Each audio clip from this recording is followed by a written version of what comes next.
Uleen kee ol nuufa jedhu harki kee nuufa dhaabatu abaarsa jalaa nu baasii dheekkamsa nurraa dabarsii utuu ilaallu maaf duunaa gara fuula keetti deebinaa ati harka keenyaa nu qabii humna ayyaana kee nu dhaabii.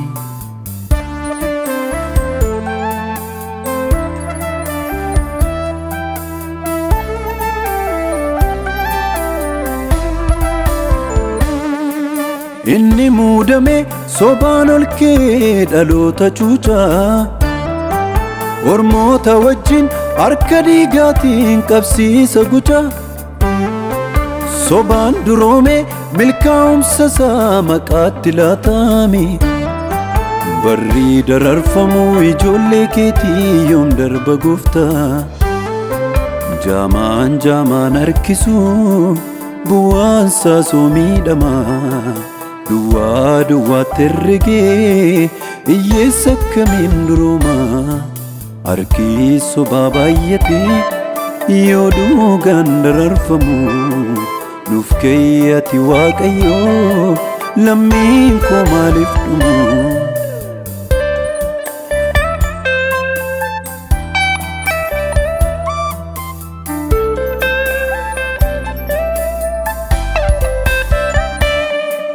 Abbaan ilmasaa ergatee aaraan galfatu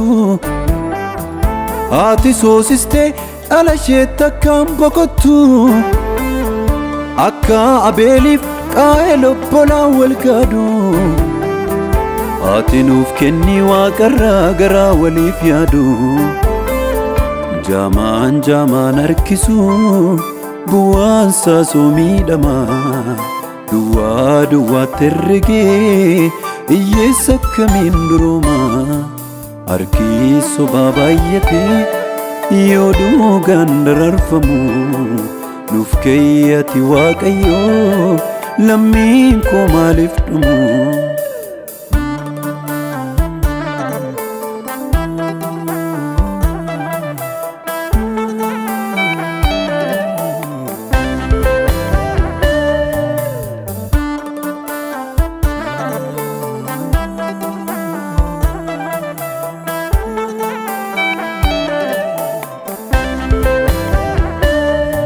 Wanjoon garbummaa amma yoomitti nurra tuttura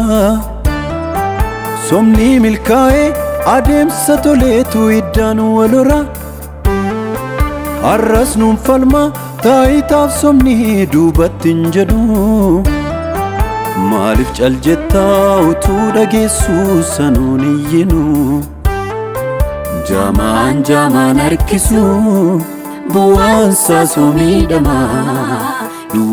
duwwaa terregee iyyeessa akkamiin duroomaa harki sobaa baay'ate yoo dhugaan dararfamu nuuf ka'e ati Waaqayyoo lammiin koo maaliif dhumu. Jaamaan harkisuu bu'aan isaa soo miidhamaa duwwaa terregee iyyeessa akkamiin duroomaa harki sobaa baay'ate yoo dhugaan dararfamu nuuf ka'e ati Waaqayyoo lammiin koo maaliif dhumu. Uleen kee ol nuufa jedhu harki kee nuufa dhaabatu abaarsa jalaa nu baasii dheekkamsa nurraa dabarsii utuu ilaallu maaf duunaa gara fuula keetti deebinaa ati harka keenyaa nu qabii humna ayyaana kee nu dhaabii.